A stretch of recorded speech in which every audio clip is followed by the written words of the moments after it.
Hello అండి అందరికి. నేనైతే ఇప్పుడు ఫ్రాన్స్ దమ్ బిర్యానీ చేస్తున్నాను. టేస్ట్ అయితే సూపర్ గా వచ్చింది.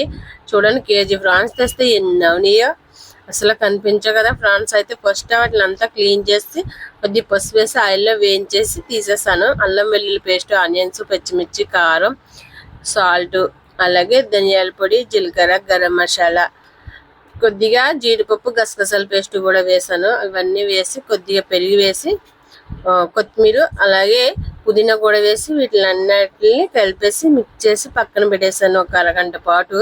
దీనిలో ఫ్రైడ్ ఆనియన్స్ కూడా వేసేసి మొత్తం అంతా కలిపేసుకుని బాగా ఒక అరగంట పాటు పక్కన పెట్టేసుకున్నామంటే ఈ మిశ్రమం అంతా ఫ్రాన్స్ కి పెట్టి చాలా స్మూత్ గా చాలా టేస్టీగా వస్తాయి ఫ్రాన్స్ అయితే.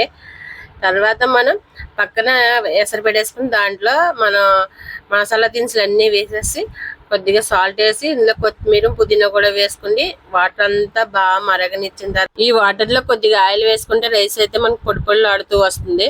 మనం పక్కన గిన్నె పెట్టేసుకుని మనం ఫస్ట్ కలిపి పెట్టేసుకున్న ఫ్రాన్స్ తీసుకొచ్చి కొద్దిగా ఆయిల్ వేసి దాంట్లో ఈ మొత్తం అంతా మగ్గనిస్తే పచ్చి వాసన లేకుండా ఉంటుంది. ఆల్రెడీ మనం ఫ్రాన్స్ వేయించేసుకున్నాం అనుకో, అయినా కూడా ఈ గ్రేవీ కూడా పచ్చివాసన లేకుండా ఉంటుంది.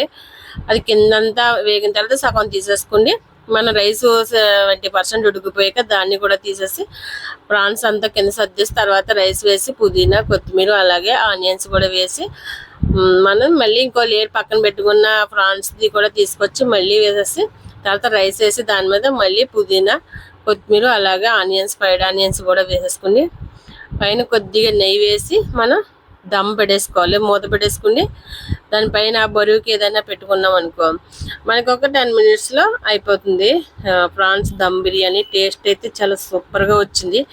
కలర్ఫుల్గా అంటే వచ్చింది, కానీ నేను ఆ రోజు పెద్దగా ఏం బయటకు తీయలేదు, అంత కలర్గా ఏం అనిపించలేదు వీడియోలో అయితే.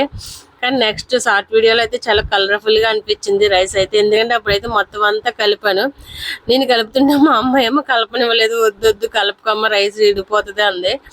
అందుకే ఇందులో అయితే పెద్ద కలర్ఫుల్గా ఏం కనిపించట్లేదు, కానీ మొత్తం కలిపి చూస్తే మాత్రం మంచి టేస్ట్, మంచి అద్దం ఫ్లేవర్ బాగా తెలుస్తుంది.